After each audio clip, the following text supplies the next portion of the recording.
భారతదేశంలో పుట్టడం, ఇక్కడ మన జీవనం సాగించడం మనం చేసుకున్నటువంటి పురాకృత సుకృతం.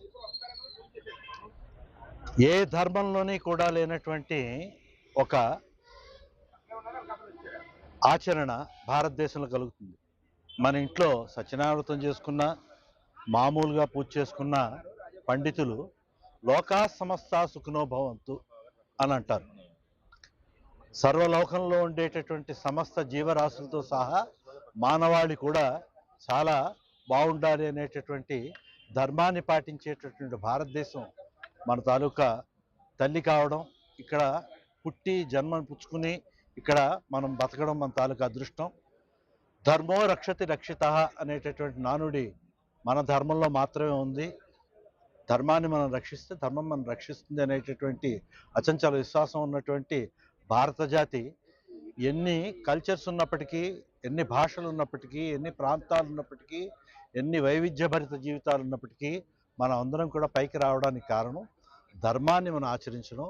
ఆ ధర్మాన్ని ఆచరించడంలో భాగంగా ఇక్కడ ఈ యాగశాలలో అమ్మవారి తాలూకా పూజల్ని నవ దినాలు చేస్తున్నటువంటి నిర్వాహకులు కానీ, ఋత్విక్కులు కానీ వీళ్ళందరూ కూడా అదృష్టవంతులని నా భావన. ఎందుకంటే ఎక్కడో పూర్వజన్మంలో చేసుకున్న పుణ్యం వల్ల ఈ ఆచరణ అనేటటువంటి సాధ్యం అవుతుంది. ఆ విధంగా చేసుకుని మనందరికీ కూడా ఈ అవకాశం ఇచ్చిన ప్రతి ఒక్కరిని కూడా అభినందిస్తున్నాను.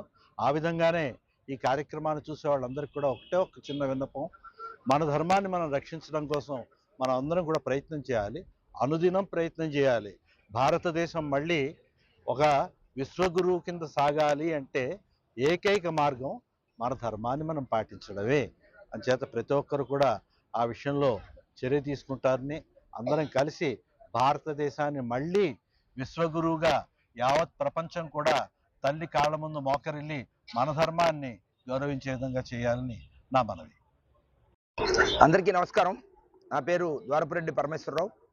భారతీయ జనతా పార్టీ అనకాపల్లి జిల్లా అధ్యక్ష బాధ్యతలో పనిచేస్తున్నాను. మనందరికీ తెలుసు, మన యొక్క సనాతన ధర్మంలో రాజశ్యామల అమ్మవారి యొక్క ప్రత్యేకత అందరికీ తెలుసు.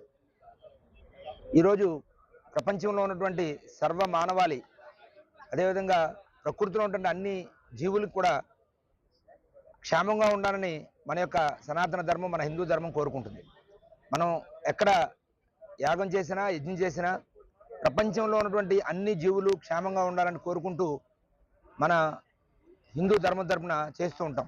అదేవిధంగా ఇక్కడ రాజశ్యామల అమ్మవారి యొక్క యాగం యజ్ఞశాల గత 9 రోజులుగా ఈవేళ 9వ రోజు చక్కగా ప్రతిరోజు నిర్వహిస్తున్నారు.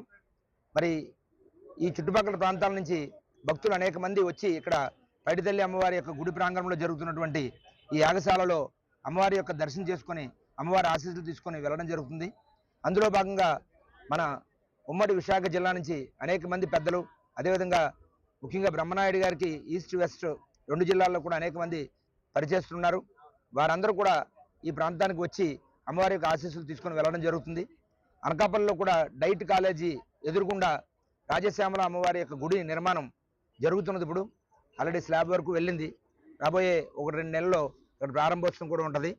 కాబట్టి మన హిందూ బంధువులందరూ కూడా, భారతీయులందరూ కూడా ఈ యొక్క రాజశ్యామల అమ్మవారి యొక్క ఆశీస్సులు తీసుకుంటారని, తీసుకోవాలని, అమ్మవారి యొక్క ఆశీస్సులు మనందరికీ ఉండాలని ఈ యజ్ఞము యాగశాల నిర్వహించినటువంటి భక్తులందరికీ, అదేవిధంగా దర్శించినటువంటి భక్తులందరికీ, దర్శనం చేసుకోకుండా ఉండిపోయిన మిగిలిన హిందూ సమాజంలో ఉన్నటువంటి అందరికీ కూడా ఆమె యొక్క ఆశీస్సులు